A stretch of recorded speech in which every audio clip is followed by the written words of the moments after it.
Pan. Vamos já tratar da PEC fura-teto, porque a gente tem, evidentemente, que voltar os nossos olhos para isso. Já foi a diplomação, os discursos e etc. E vamos, ao longo da programação, analisar tudo isso. Mas é uma semana decisiva e agora o jogo está nas mãos dos deputados federais. A Câmara vai analisar esse projeto. E nós estamos em contato com o deputado Ubiratã Sanderson, que é deputado pelo Rio Grande do Sul. Daqui a pouquinho o deputado Felipe Rigoni, que é deputado pelo Espírito Santo, também se conecta conosco. Deixa eu cumprimentar o deputado Sanderson, que eu já vejo aqui na tela. Deputado, quero agradecê-lo por estar mais uma vez conosco aqui na Jovem Pan. Eu começo perguntando ao senhor o seguinte: nós temos um texto que foi aprovado pelo Senado, que evidentemente deve passar pelo escrutínio da Câmara, há todo um rito, vocês têm autonomia para fazer mudanças, para fazer discussões, mas me parece que não é esse o encaminhamento que o presidente Lira quer dar para essa questão, né? Acelerando as coisas, apensando a outro projeto, acelerando isso para ir para plenário, ou seja, há uma articulação e uma movimentação que vem sendo feita com aliados do governo, com o presidente da Câmara. Quero ouvi-lo a respeito disso. Qual é a percepção do senhor sobre a condução que a presidência da Casa dá a esse tema e a posição pessoal do senhor? Faz sentido aprovar o projeto da maneira como está o texto do Senado ou é preciso mudanças e a Câmara tem esses apontamentos para fazer? Deputado, boa tarde. Aqui na Câmara, certamente, essa proposta terá muita dificuldade de ser aprovada. Não só por ter os valores majorados, nós precisaríamos, segundo o próprio Ministério da Cidadania, precisaríamos de algo em torno de 52 bilhões de reais para implementar o Auxílio Brasil, complementando então de 400 para 600 reais. 200 reais importaria em dos 52 bilhões. Pois bem, a proposta chegou no Senado com um valor de 200 bilhões de reais, ou seja, por ano, 150 milhões de reais a mais. Isso já demonstrou o interesse daqueles que propuseram a proposta no sentido de fazer farra com o dinheiro público. O Senado diminuiu de 200 para 145, mais algo em torno de 20 milhões, que é para aqueles 150 reais, então teríamos aí 170 bilhões de reais, 23 e 24. A proposta chegou aqui na Câmara e nós vamos fazer a discussão. Eu, particularmente, já disse que vou votar contra, independente dos valores, porque nós não estamos em guerra, nós não estamos, graças a Deus, sob aquele regime emergencial de enfrentamento da pandemia, e não vejo, por isso, razão maior para autorizarmos, para o Congresso autorizar uma irresponsabilidade, porque nós, Legislativo, autorizar algo que seria efetivado num próximo governo, eu acho até incorreto, porque se alguém deveria fazer essa análise, é o parlamento que vai assumir em fevereiro do ano que vem.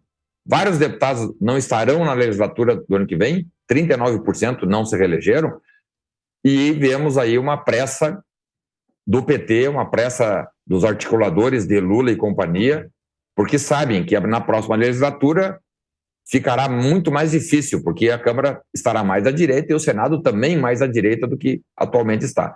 Então, muito mais do que trabalhar para modificar os termos dessa proposta, PEC 32, que nós estamos chamando da PEC do Lula, alguns já nas redes sociais chamando de PEC do ladrão, o fato é que nós vamos votar contra os termos dessa proposta, porque é inoportuna, é inconveniente, é injusta com o contribuinte e, mais uma vez, assinalando que lá na pandemia nós autorizamos quebras de regimes fiscais porque estávamos num regime excepcional de pandemia. Hoje não estamos mais.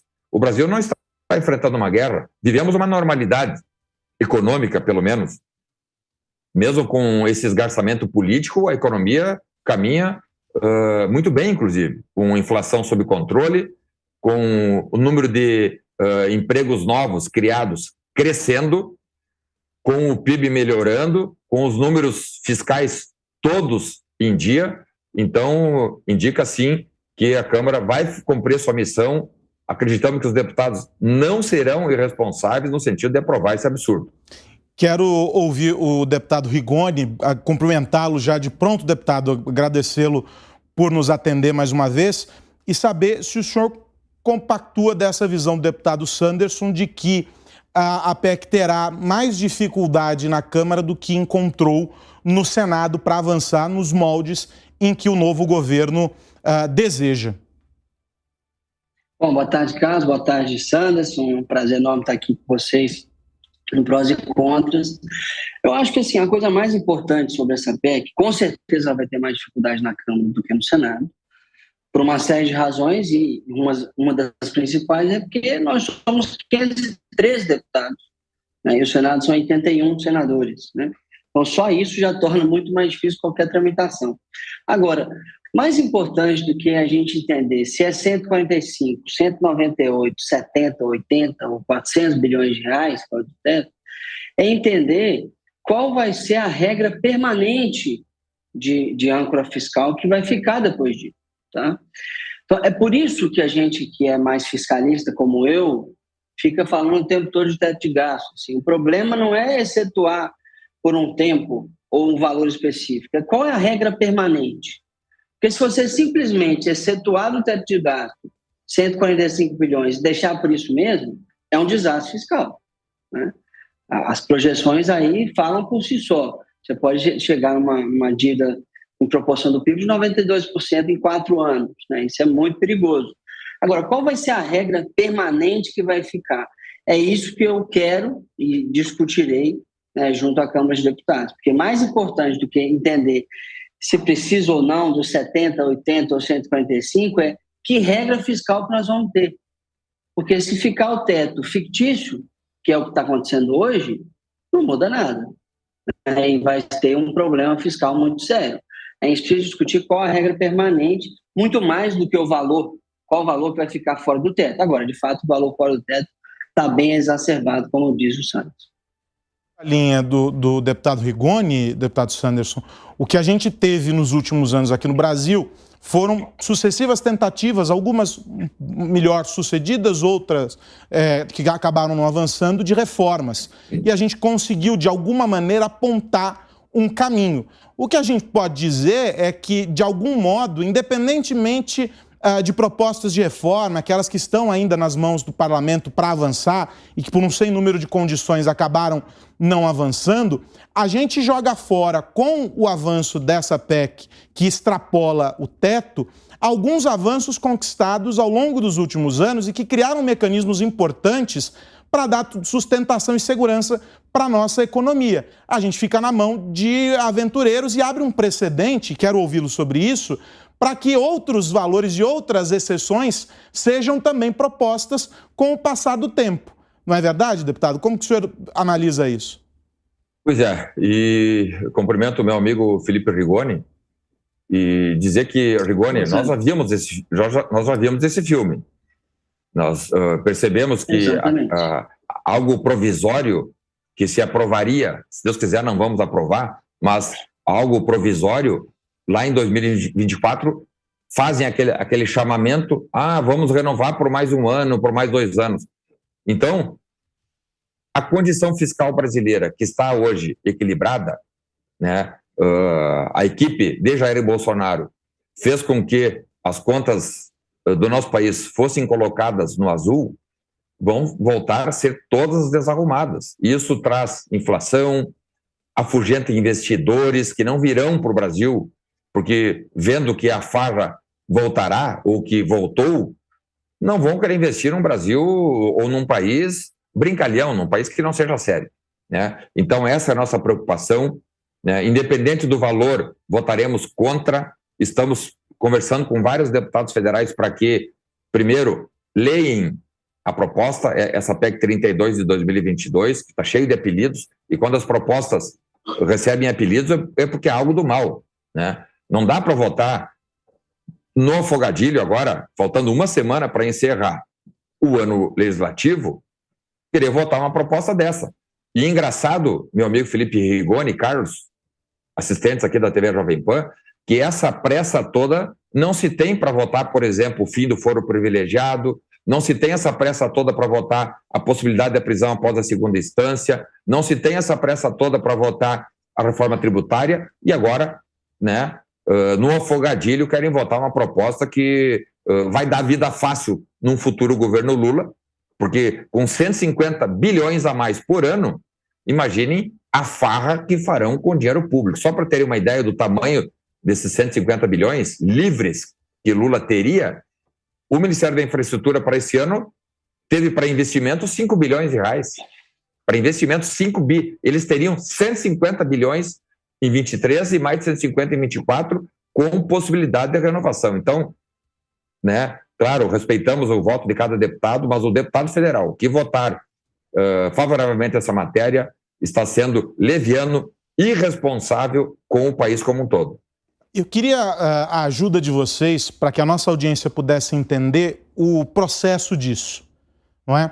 Porque o presidente Lira pensou esse texto a um outro que já estava encaminhado pela CCJ e queimou etapa. E pautou para esta semana, tudo indica que amanhã os senhores vão discutir esse tema na Câmara. Esse processo não encontrou dificuldade nenhuma dos deputados, porque para aqueles que olham de longe, vocês estão ali, conhecem o mecanismo e estão ali no dia a dia, mas para aqueles que olham de longe, dizem assim, poxa, eles estão dizendo que vai enfrentar resistência, mas logo num primeiro movimento, que seria o natural, passar pela Comissão de Constituição e Justiça, essa etapa já foi eliminada com uma canetada, vamos colocar dessa maneira, do presidente da Câmara. O que vem a seguir? Eu queria ouvi-lo sobre isso. A gente já queimou uma etapa. Amanhã, como será esse processo, deputado Felipe? Veja, é importante as pessoas entenderem. Qualquer PEC, qualquer proposta de emenda à Constituição, ela precisaria primeiro passar pela Comissão de Constituição e Justiça, depois passar por uma comissão especial, depois ser votada em 2 turnos no plenário da Câmara, tá? E no Senado também. Essa vai ir direto ao plenário, porque ela foi apensada a uma PEC que já passou pela CCJ e já passou pela comissão especial. Então, ela vai direto ao plenário. Primeiro é importante dizer que a gente acabou de receber uma informação do Routier, que é o secretário-geral da mídia, que não existe previsão de votação. Agora, pode acontecer. Ela pode sim ser pautada para amanhã. Olha, vai depender muito de que relatório nós vamos ter, que relatório que vai vir, que texto é esse que vai vir. Porque se for esse do Senado, eu concordo com o nosso querido amigo Sanderson, ela está assim ainda, mesmo que o Senado melhorou bastante, tá? Ela ainda está bastante responsável com as contas públicas e não dá para ser votada dessa maneira. Agora, tudo vai depender dos acordos que serão feitos e do texto que virá. E aí, deputado Sanderson, a gente também vê a questão do tal do orçamento secreto, que supostamente teria influência para uma tomada de decisão dos deputados sobre esse texto. E aí, de novo, quero a ajuda dos senhores para explicar essa questão para quem nos acompanha, o que uma coisa impacta na outra, para que a nossa audiência consiga entender essas articulações que estão sendo feitas e tentadas pelo novo governo. Claro. Essa estratagema, como muito bem colocou o Rigoni, essa estratégia de dar um atalho na tramitação, já indica, na minha observação, já indica uma espécie de uma má vontade ou de uma má fé aí daqueles que poderiam fazer a discussão. Mas não tem tempo, então deixa essa matéria para a próxima legislatura. Quem tem a legitimidade para votar essa matéria, esse tema, é a próxima legislatura, que estarão aqui para fiscalizar o próximo governo. Então, antecipam, cortam ritos para atalhar e evitar a discussão, evitar o aprimoramento, evitar com que os deputados, que são 513, são muitos deputados, 513 deputados, muito provavelmente vai ter deputado que vai votar sem saber o que está votando, infelizmente. Então, quando nós temos aí o rito cortado, alijado, já indica que temos que ter a maior atenção. Quando vamos ler o texto, e eu li, vemos que 75% dos recursos não são destinados para auxílios sociais. 75% desses recursos serão utilizados para obras em qualquer ministério, porque nem vinculação há dentro da proposta, meu amigo Rigoni. Não há uma vinculação, pode se gastar no que quiser. Então, isso endossa ou potencializa o chamado orçamento secreto, o orçamento de relator, o RP9, né? Faz com que 2023 e 2024 sejam anos gordos, portentosos em obras, e aí essa relação executivo e parlamento passa a ser promíscua. E com promiscuidade entre os poderes, certamente pode vir corrupção, pode vir mensalão, pode vir toda sorte de desmandos, e nós, deputados federais, que pretendemos ser ciosos nas nossas ações, não podemos concordar com esse tipo de absurdo. Por isso temos feito um chamamento, né? Independente do valor, vamos rejeitar essa proposta para que, se for o caso, no ano que vem, na próxima legislatura, os deputados novos, os senadores novos se debrucem com tempo nas comissões, numa comissão especial, aí sim termos condições de tratar esse assunto, que é um assunto tão sério, e tratar com a seriedade que o assunto merece, e não com essa irresponsabilidade, sem discussão, né? Alguns entendem que essa não discussão não tem nada a ver com o calendário, tem a ver, sim, com a vontade de esconder, de mascarar da população o mal que estaremos fazendo caso aprovarmos essa PEC do Lula, que alguns têm chamado PEC fura-teto, PEC da gastança e agora PEC do ladrão. Para a gente caminhar aqui para o final da nossa conversa, o deputado Sanderson trouxe o dado, o deputado Felipe, são 40% dos deputados que vão ser diferentes no ano que vem, quase 40%, ou seja, é uma nova composição, são novas cabeças, a gente sabe que cada cabeça é uma sentença.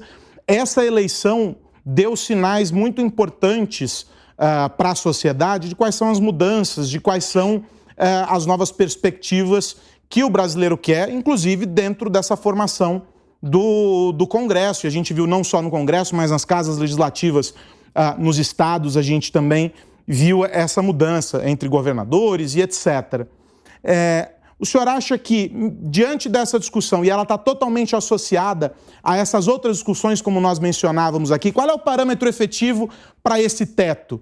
Quais são as reformas que passam a ser prioritárias dentro dessa agenda para que a gente consiga sanar a questão econômica, a questão fiscal? O senhor acha que, se nesta semana, diante desse cenário que vocês dois descrevem, não avançarmos, no ano que vem o Congresso terá fôlego para trazer essa pauta que efetivamente ficou, de alguma maneira, parada das reformas e com um olhar para reestruturar a questão econômica, deputado? Bom, Carlos, eu acho importante dizer o seguinte: independente do governo que tivesse sido eleito, foi Lula, mas se fosse Bolsonaro, também ia precisar de uma PEC parecida com essa para cumprir a promessa dos R$600 do Auxílio Brasil. Óbvio que não precisaria dessa quantidade de dinheiro por tanto tempo, né? Isso é muito importante dizer. Eu acho que a parte emergencial dessa discussão tem que ser feita sim por este parlamento, que é o quê? Como é que eu começo o ano que vem com os R$600, que foi a promessa dos dois candidatos, inclusive endossada por todos que foram eleitos, né? E parte emergencial por um ano para cumprir essa promessa. Agora, o que está sendo feito é um negócio muito além disso, né? Essa que é a grande questão, e aí sim eu concordo absolutamente com o Sanderson, que essa parte que é mais permanente, que não envolve só os gastos do Auxílio Brasil ou Bolsa Família, etc., sim tem que ser feito pelo próximo parlamento. Independente de quem fosse eleito também, você também precisa. Tudo que era prioritário antes, como reforma administrativa, reforma tributária e uma série de outras reformas, continua sendo prioritário. Para mim, a tributária é a mais importante de todas, desde sempre, né? Que é que vai, de fato, destravar o crescimento do Brasil. E nós vamos precisar, também, além da reforma tributária, discutir qual é a regra fiscal que o Brasil vai ter, uma regra que seja factível, que o Brasil cumpra. Porque já chegamos num tempo, até nós, eu, Sanderson e outros que são absolutamente fiscalistas, sabemos que o teto, infelizmente, por conta do tanto de coisa que foi feita, já não é mais sustentável, mas a gente precisa de uma regra de ser sustentável e que demonstre que a dívida pública brasileira vai convergir, ou seja, que ela será paga em algum momento do tempo daqui para frente. Se a gente faz isso, a gente destrava o crescimento do Brasil, e eu acho sim que o Congresso tem totais condições de discutir isso no ano que vem. De alguma maneira, deputado Sanderson, quando o deputado Felipe diz que seria necessário, talvez os números e o encaminhamento para essa discussão fossem outros em um outro contexto. O que se busca aqui, na verdade, é um cheque em branco para 2 anos, para 4 anos, para o período que for mais confortável para esse próximo governo. E aí, nesse caso, a gente não está dizendo do não cumprimento das promessas. Os 2 candidatos que chegaram ao segundo turno estavam sustentando essa posição, inclusive com o salário mínimo, havia outros tópicos ali em discussão. Mas na verdade, a maneira como isso se dá que vocês estão enfaticamente questionando também, né? Principalmente no caso, né, deputado? Pois é. Não, e vejam, o presidente Bolsonaro, na sua campanha eleitoral, tinha dito que tinha interesse em manter os R$600 ou ampliar de R$400 para R$600 o Auxílio Brasil. Agora, numa troca de comando, vindo Lula e companhia, com gastança visivelmente aumentada. Vejam, os ministérios que hoje são 23 já passarão para 36. Né? A gastança está aí, a farra já está aí, muito clara. Então, é um novo cenário. Os deputados federais, nós que somos alinhados a Jair Bolsonaro, concordaríamos em aumentar para R$600 se fosse no regime atual, com responsabilidade no trato da coisa pública, sem gastança, sem irresponsabilidades, sem sandices por parte do Ministério da Economia. Agora, nesse cenário que está pintando aí, né, com um ministro sem a menor condição, inclusive intelectual e minimamente técnica para conduzir o Ministério da Economia, estão dizendo que seria Haddad, com a gastança que se avizinha, com a farra com o dinheiro público, aí o cenário é outro. E isso nos autoriza, então, a votar contra, porque nós votaremos a favor num cenário responsável, não num cenário leviano e insensato, como é o cenário que está sendo pintado. Né? Claro, temos que ter atenção, e sempre tivemos nesses 4 anos, com a população vulnerável, com a população carente, que precisa, sim, do apoio do Estado brasileiro, mas é um círculo virtuoso que precisa ser prestigiado, né? Gerando emprego, e o melhor programa social, todos nós sabemos, é a geração de emprego e a melhoria salarial, a melhora da condição econômica do país é que vai fazer com que as pessoas tenham dignidade e não precisem sobreviver da ajuda do Estado.